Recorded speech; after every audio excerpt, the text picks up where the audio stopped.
Praise, praise, praise. Yeah, praise. Isang mapagpalang umaga po ulit sa ating lahat. Ang ganda talaga ng mga salita ni Lord, no? Sa habang panahon, ikay papupurihan, no? Ba't natin kailangan magpuri sa Panginoon sa habang panahon? Kasi si Lord, sa lahat ng panahon, sa lahat ng oras, siya yung naging tunay na Diyos sa atin. Siya yung naging buhay na Diyos para sa atin. Kahit sa oras na to, andito si Lord, yung presensya niya nandito, yung Spirit nandito sa atin upang papurihan at sambahin siya. Amen. Lawitan po natin si Lord.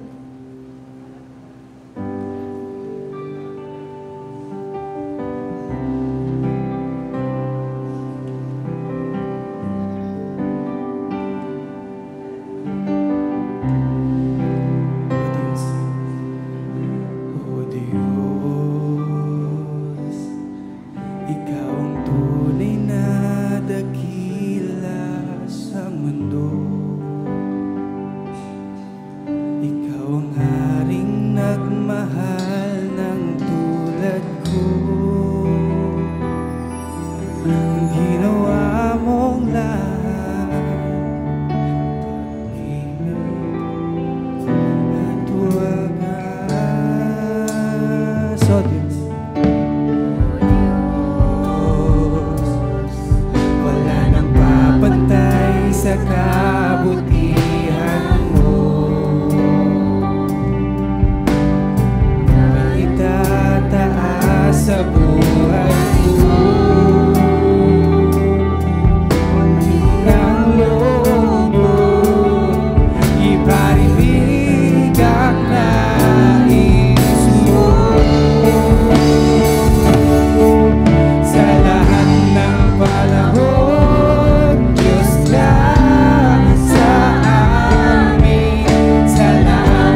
God, Panginoon.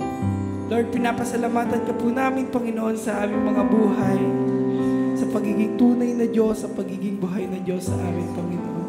Sa lahat ng panahon, Panginoon, hindi niyo po kami pinababayaan, Panginoon.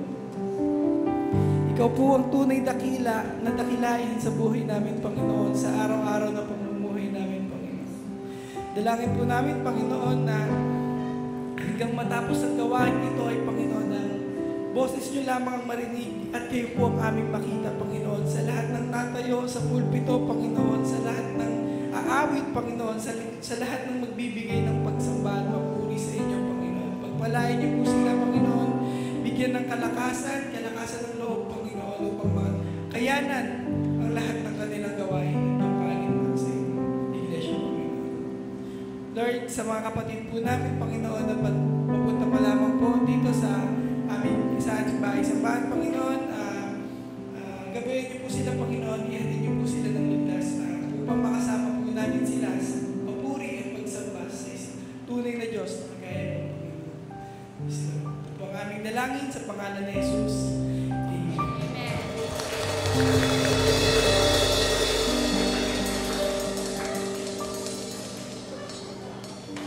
Ayan, muli isang magandang umaga po sa ating lahat.